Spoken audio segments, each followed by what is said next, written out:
오늘은 사사기 강의 세 번째 시간입니다. 하나님이 쓰시는 사람이 됩시다 라는 제목을 가지고 피차 은혜 나누는 시간 가지도록 하겠습니다. 물론 정도의 차이가 개개인에게는 있겠지만 모든 사람에게는 자기를 열등시하고 자기를 비하하는 마음이 숨어 있습니다. 예컨대 나 같은 사람이 무엇을 할 수 있겠어? 나는 안 돼. 나는 아무것도 할 수 없어.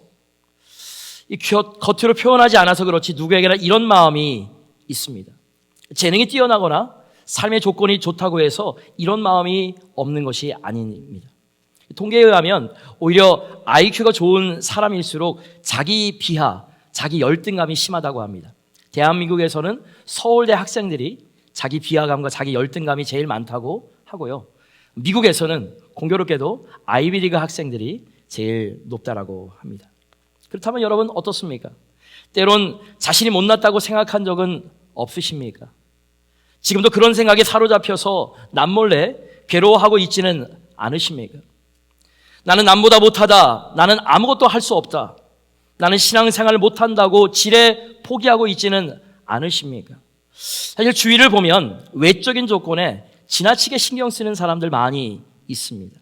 분수에 넘치게 비싼 차를 타고 집과 외모와 학벌에 지나치게 집착을 하고 자녀들에게도 그런 생각을 심어주려고 하는 분들 주위에 많이 보게 되는 것 같습니다. 그런데 그 마음을 자세히 들여다보면 거기에는 자기 열등감, 자기 비하가 깔려 있다라는 것입니다. 사실 그런 마음을 감추기 위해 외적인 조건에 치중하는 것이라고 많은 심리학자들은 말을 하고 있습니다. 근데요, 이 자기 열등감과 자기 비하는 우리 신앙생활, 믿음 생활에도 큰 영향을 끼친다는 것 아십니까?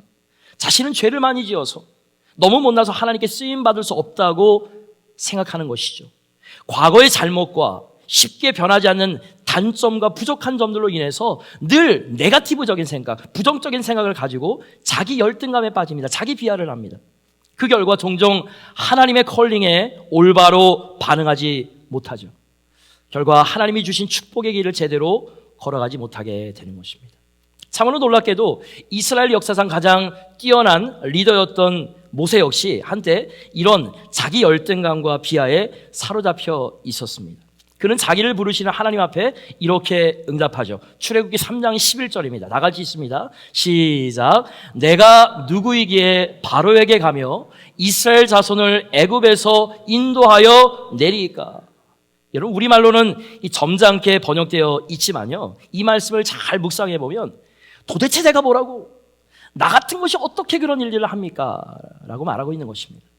하나님을 위해서 일어났다가 살인자로 몰려서 도망친 후에 모든 지위와 가진 것을 잃어버리고 사막에서 40년을 지내면서 모세는 아마도 자기 열등감과 자기 비하에 시달렸던 것 같습니다. 그래서 어느 날 하나님이 떨기나무 가운데서 나타나 그를 부르실 때 이렇게 대답한 것이죠. 근데 한번 생각해 보세요. 모세에게 자기 열등감과 비하의 마음이 있었다라면 우리는 오죽하겠습니까? 우리 모두에게는 이렇게 자기를 비하하는 마음이 있다라는 것입니다. 왜요? 본질적으로 우리 모두가 죄인이고 부족하고 단점이 많은 인간이기 때문에 그런 것입니다. 겉으로는 아무렇지 않은 것 같아도 우리 마음속에는 사탄이 공격하기에 너무나도 좋은 연약한 모습들, 부족한 모습들, 모난 부분들이 자리 잡고 있습니다. 자, 그렇다면 우리가 어떻게 해야 이러한 자기 열등감과 자기 비하를 극복하고 하나님께서 원하시는 축복의 길로 걸어갈 수가 있을까요? 특별히 오늘 우리가 읽은 사사기 3장 말씀에는요, 처음으로 12명의 사사 중에서 3명이 등장합니다. 온니엘, 에훗과 삼갈, 그들입니다. 하나님이 이스라엘 백성들이 고난 중에 부르짖을 때 이 3명의 사사들을 보내어서 그들을 고난 가운데서 구원하셨죠. 그들은 강력한 적으로부터 하나님의 백성을 구하는 능력 있는 일을 해냈습니다. 이런 일을 감당한 이 3사람은 과연 어떤 사람인지를 살펴보면서 하나님께서는 어떤 사람을 사용하시는지, 그리고 또한 우리가 가지고 있는 영적인 그 부족함들 많이 있죠. 또 육적으로도 부족한 것들 많이 있죠. 그걸 통해서 우울증에 빠지지 않고 자기 비하에 빠지지 않고 어떻게 하나님께서 원하시는 축복의 사람, 하나님께서 사용하시는 사람이 됐는지 오늘 말씀을 통해서 살펴보기를 원하는 것입니다. 첫 번째로 하나님께서 사용하시는 사람, 그 사람이 되기 위해서 필요한 것, 크게 따라해 보시기 바랍니다. 믿음의 명문 가문이 됩시다. 먼저 우리에게 친근한 온례에 대해서 우리가 좀 살펴보도록 하겠습니다. 오늘 9절 말씀 다 같이 한번 읽어봅니다. 시작. 이스라엘 자손이 여호와께 부르짖음에 여호와께서 이스라엘 자손을 위하여 한 구원자를 세워 그들을 구원하게 하시니 그는 곧 갈렙의 아우 그나스의 아들 온니엘이라. 이 온니엘은 유다 족속으로서 유명한 지도자 갈렙의 사촌 동생이에요. 이 갈렙은 누군지 아시죠? 여호수아와 함께 이스라엘 백성들을 이끌고 가나안에 들어간 유명한 리더 아니겠습니까? 그의 사촌 동생이니까 이 온니엘이 신앙적으로 얼마나 좋은 가문에서 태어났는지 알 수가 있습니다.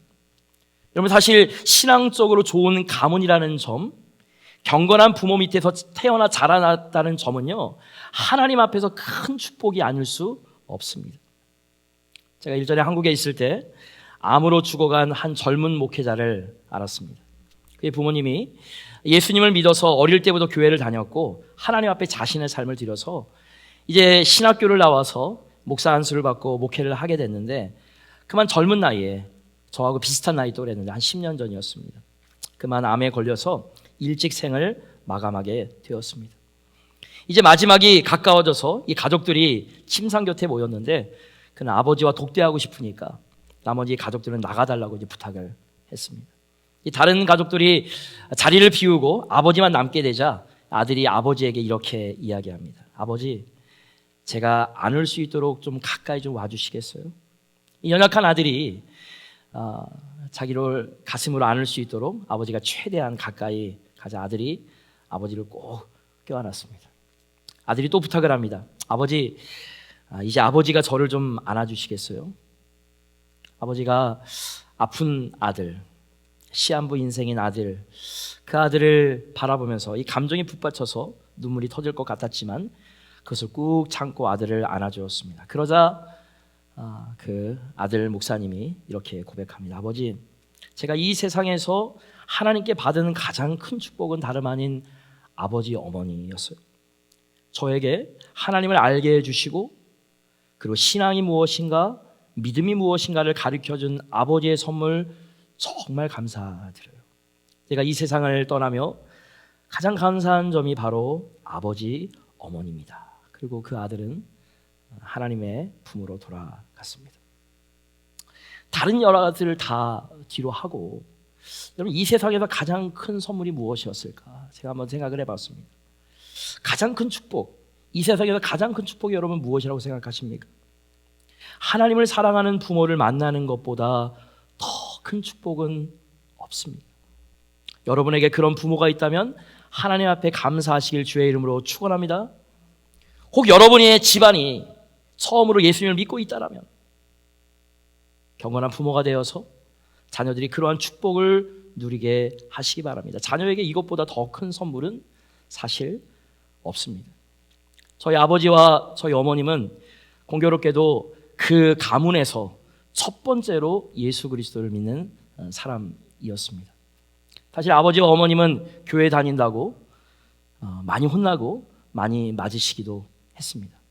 근데 거두절미하고 지금은 이제 온 가족을 다 예수 그리스도로 복음화 시켰고, 또 그래서 할아버지와 할머니부터 해서 저희 현지와 하이미는 4대째가 되었습니다. 그리고 제가 또 저희 가문의 최초의 목회자가 되었고, 제 어머니도 온 가족을 또 예수 그리스도로 또 복음화하는 축복의 통로가 되어서 어머니보다 4살 이제 작으신 이제 큰 외삼촌이 계신데 큰 외삼주 이제 신실하게 목회를 잘 감당하고 있습니다. 두 분은 어렸을 때 처음으로 예수 그리스도를 믿었는데, 주일학교 때 처음으로 믿었는데 결국에는 수십 년이 지난 이후에 40년, 50년이 걸렸지만 이제는 4대째, 5대째가 예수 그리스도를 믿는 가정으로 세웠다는 것들이 얼마나 감사한지 모르겠습니다. 이런 온니엘은 이와 같이 좋은 가문에서 태어났을 뿐만 아니라 용기가 넘치는 능력 있는 사람이었습니다. 그는 이미 사사가 되기 전에 기쟇 세벨을 치고 이겨서 상급으로 갈렙의 딸의 악사를 이 아내로 얻었죠. 여기서 잠깐 제가 이 백그라운드를 설명하면 그 당시에는요, 친족끼리 결혼하는 풍습이 있었기 때문에 조카와 결혼하는 것이 아무런 문제가 되지 않았습니다. 또한 그는 하나님의 능력을 체험하면서 살았습니다. 그래서 본문은 이렇게 또한 이야기하고 있습니다. 우리 10절 말씀 우리 다 같이 있습니다. 시작. 여호와의 영이 그에게 임하셨으므로 그가 이스라엘의 사사가 되어 나가서 싸울 때에 여호와께서 메소포타미아 왕 구산 리사다임을 그의 손에 넘겨 주심에 온니엘의 손이 구산 리사다임을 이기니라. 여러분, 첫째 줄 보세요. 여호와의 영이 그에게 임하셨으므로. 그러니까 온니엘은 좋은 신앙의 가문에서 태어났을 뿐만 아니라 부모의 신앙을 이어받아 삶 속에서 성령 하나님을 날마다 체험하면서 신앙의 진보를 이룬 사람입니다. 하나님은 이런 사람을 제일 먼저 사용하신다라는 것입니다. 먼저 믿음의 가문이 있다라는 것들에 대해서 여러분 감사하시고, 그것이 아니더라면 저희 아버지와 저희 어머님처럼 여러분들이 복음의 주체, 은혜의 주체, 축복의 주체가 되시길 주의 이름으로 축원합니다. 하나님께서는 이렇게 믿음의 가문을 사용하시는 것입니다. 두 번째로는 하나님께서 사용하시는 사람, 그 사람이 되기 위해서 크게 따라해 봅니다. 약점을 믿음으로 극복합시다. 두 번째로 하나님께서 사용하신 사람은 에훗입니다. 에훗.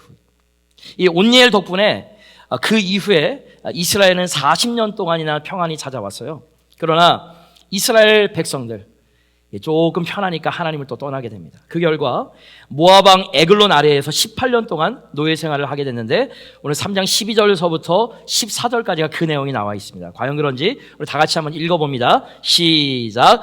이스라엘 자손이 또 여호와의 목전에 악을 행하니라. 이스라엘 자손이 여호와의 목전에서 악을 행함으로 여호와께서 모압 왕 에글론을 강성하게 하사 그들을 대적하게 하심에 에글론이 암몬과 아말렉 자손들을 모아가지고 와서 이스라엘을 쳐서 종려나무 성읍을 점령한지라. 이에 이스라엘 자손이 모압 왕 에글론을 18해 동안 섬기니라.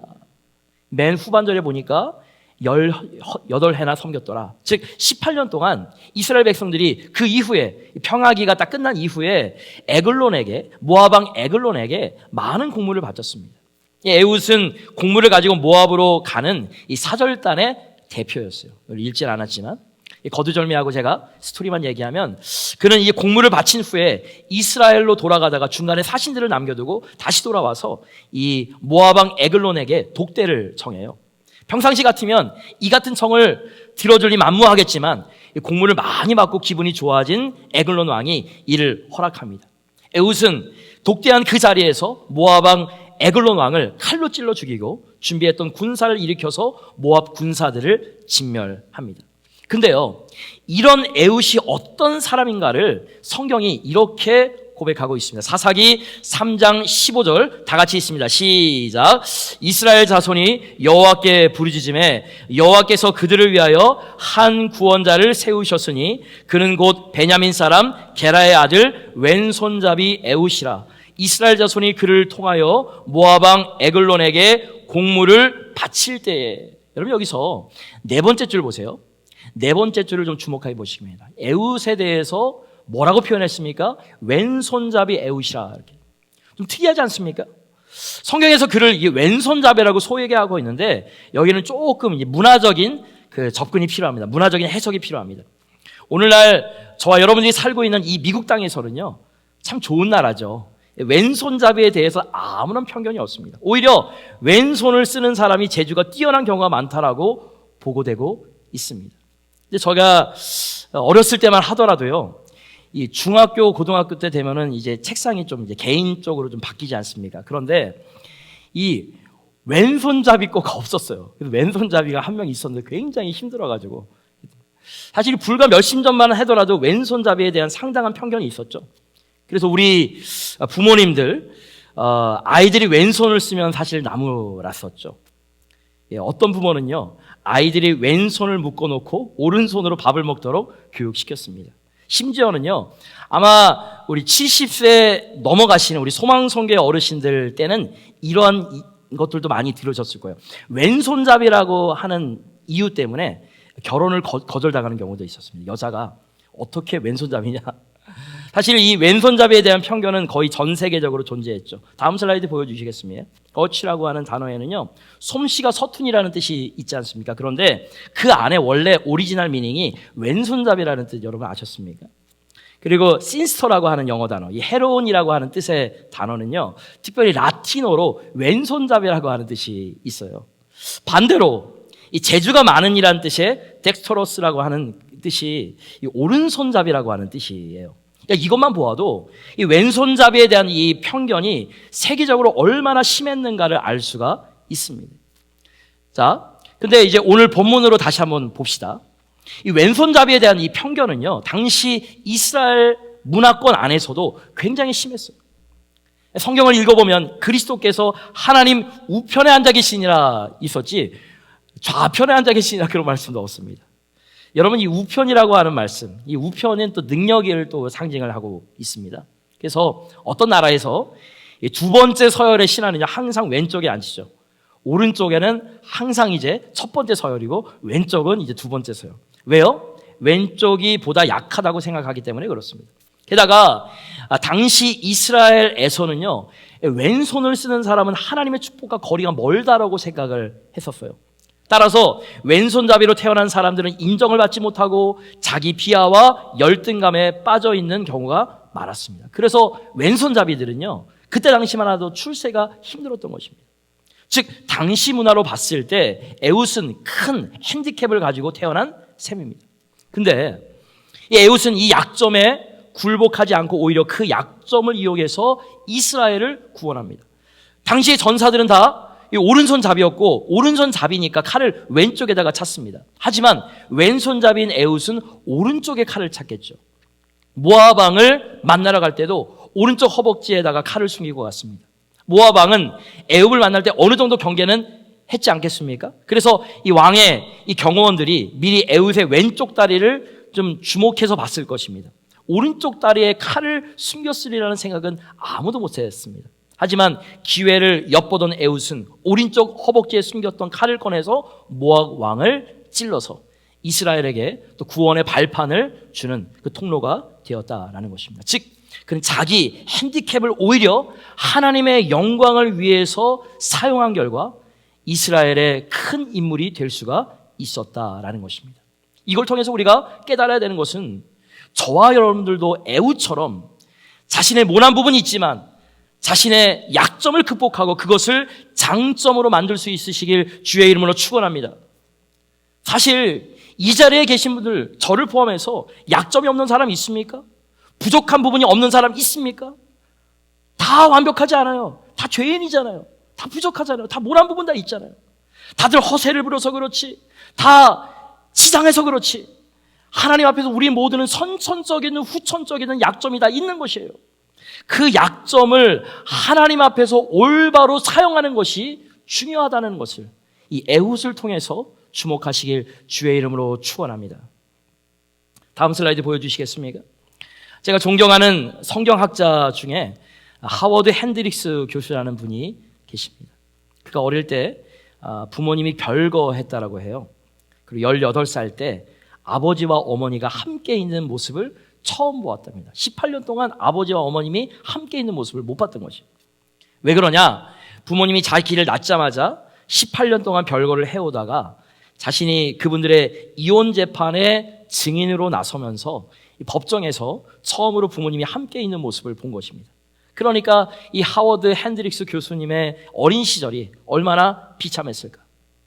그런데 현재 이 하워드 핸드릭스 교수님은요, 미국에서 가장 유명한 가정사역자 중에 한 분이 되었습니다. 얼마 전에 소천하셨지만 그는 자신의 가장 큰 약점, 즉 부모의 사이가 좋지 않아서 이혼 가정에서 자라났다는 약점에 주저하지 않고 오히려 가정을 세우는 일로 하나님 앞에 쓰임받고 있습니다. 이것이 바로 크리스찬의 삶인 것입니다. 사랑하는 성도 여러분, 약점이 있습니까? 주저하지 마십시오. 하나님이 약점을 가진 사람을 사용하십니다. 아니, 성경에서 하나님이 사용하신 사람들 가운데 약점과 모난 부분이 없는 사람 아무도 없습니다. 그런데 사도 바울을 보십시오. 그리고 육체적으로 약점이 많았습니다. 어떤 병인지 알 수 없지만 고질병이 있었고 외모도 굉장히 볼품없던 것 같습니다. 언변도 그나지 뛰어나지 않았던 것 같습니다. 정신적으로 그러니까 얼마나 큰 고통에 시달렸겠습니까? 예전에 예수 믿는 사람을 잡아다가 옥에 가두었던 사람이지 않습니까? 심지어 스데반을 돌로 쳐 죽이는 일에 앞장을 섰죠. 훗날 예수 그리스도를 영접하고 나서 자기가 죽인 스데반이 의인이라는 사실을 알게 되었으니 마음에 얼마나 큰 짐을 지고 다녔겠습니까? 그는 이처럼 여러모로 약점이 있었지만 하나님은 이런 그를 들어서 크게 사용하셨습니다. 사랑하는 성도 여러분, 그러므로 중요한 것은요, 약점이 있느냐 없느냐가 아니라 하나님을 얼마나 의지하느냐가 중요한 것입니다. 하나님을 의지하면 어떤 약점이 있더라도 하나님께 쓰임받을 줄 믿으시면 아멘 하시기 바랍니다. 헬렌 켈러가 그렇고 우리 시대의 레나 마리아가 그렇습니다. 이들은 오늘 이 시대의 애우십니다. 사람의 눈으로 볼 때는 결국 극복할 수 없는 약점을 가지고 태어났지만 그럼에도 불구하고 그 누구보다 강력하게 하나님의 일을 해내는 이들이 바로 오늘날의 애웃입니다. 특별히 저는 이 애웃을 바라보면서 저의 모습도 많이 바라보게 되었습니다. 저도 연약한 부분들, 부족한 모습들 많이 있지만 하나님께서 이렇게 귀한 사역들을 감당한다는 것, 이 자체가 하나님의 큰 축복인 것 같아요. 저뿐만 아니라 여러분들도 이 시대에 애웃들 되시길 주의 이름으로 축원합니다. 마지막 세 번째로, 하나님께서 사용하시는 사람이 되기 위해서는 어떻게 해야 되는 것인가? 크게 따라해 보시기 바랍니다. 배경이 아닌 하나님만 의지합시다. 마지막으로 성경이 소개하는 세 번째 사사는 삼갈입니다. 삼갈. 이 삼갈에 대해서는요, 성경이 오직 한 구절만 할애해서 짤막하게 소개하고 있습니다. 사사기 3장 31절 말씀인데 우리 다 같이 읽습니다. 시작. 에훗 후에는 아낫의 아들 삼갈이 있어 소몬은 막대기로 블레셋 사람 600명을 죽였고 그도 이스라엘을 구원하였더라.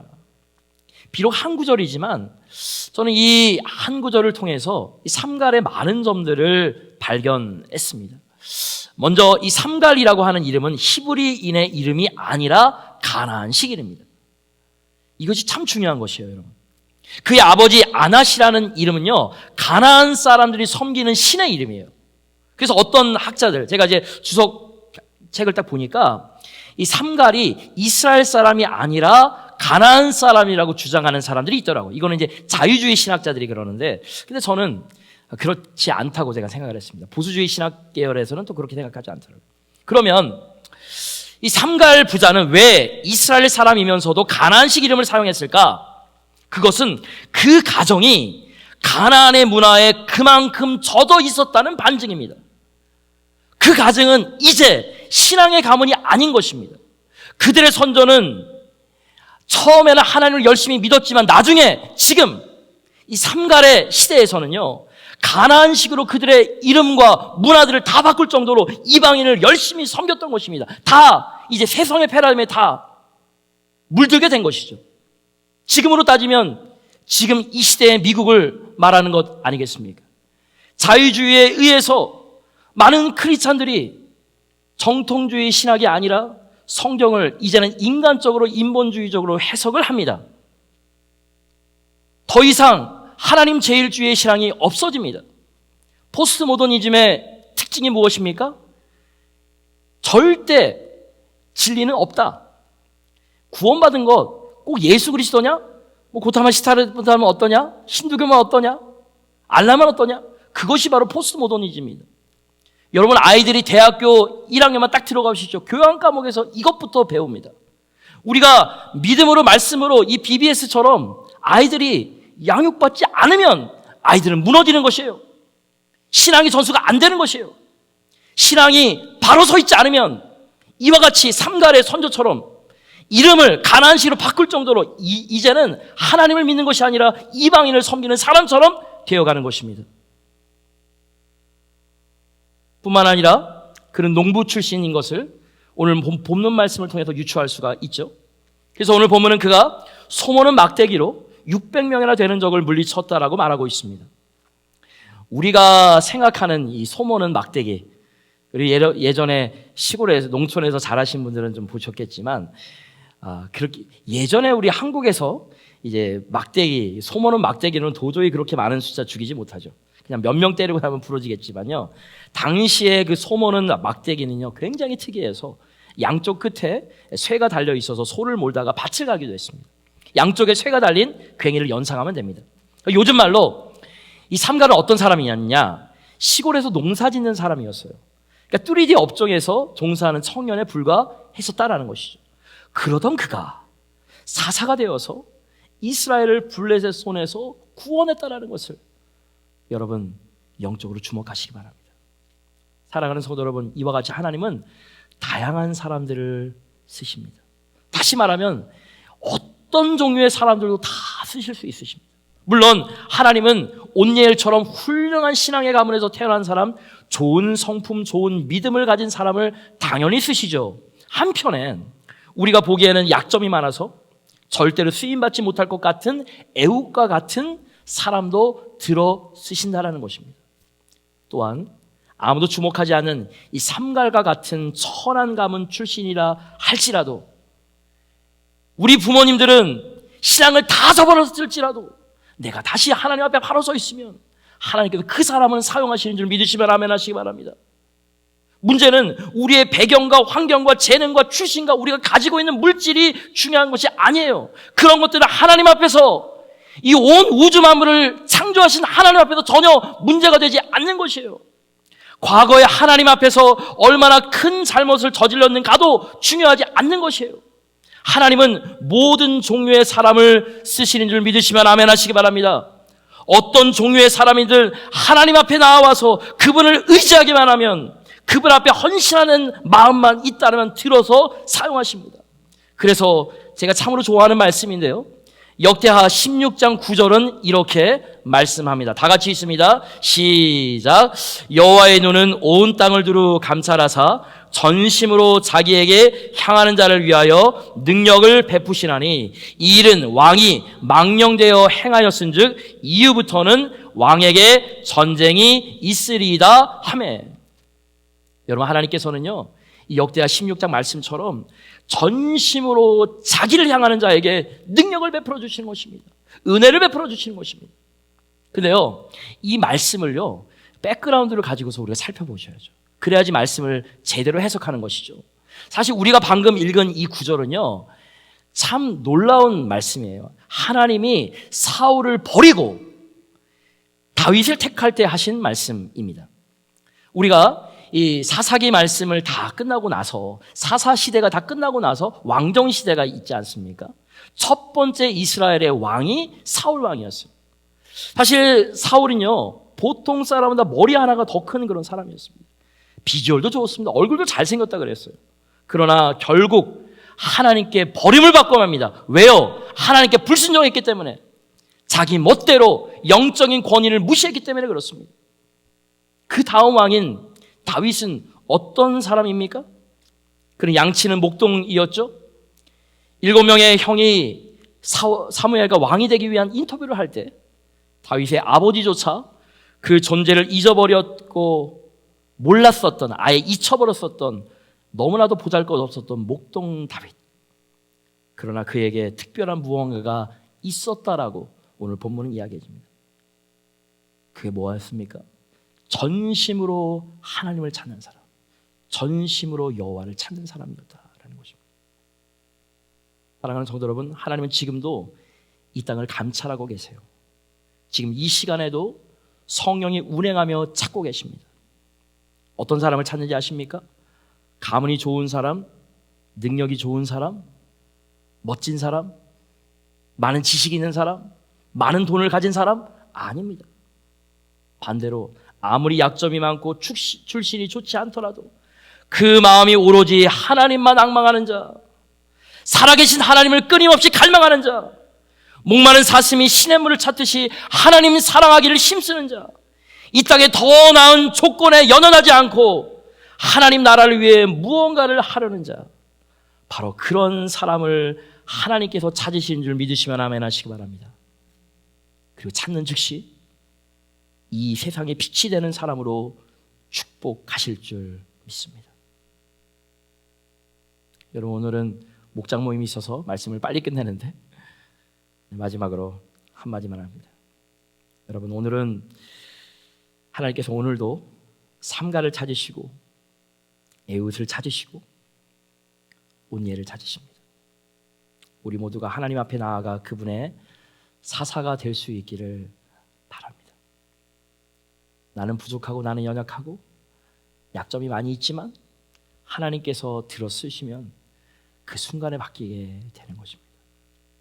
여러분, 우리가 가지고 있는 죄성들, 연약한 것들, 그거를 하나님의 은혜의 보좌 앞에 다 내려놓고 말씀으로 치유받으시고 성령으로 회복되어서 하나님께서 원하시는 그 신실한 그 축복의 사람들 되시길 주의 이름으로 축원합니다.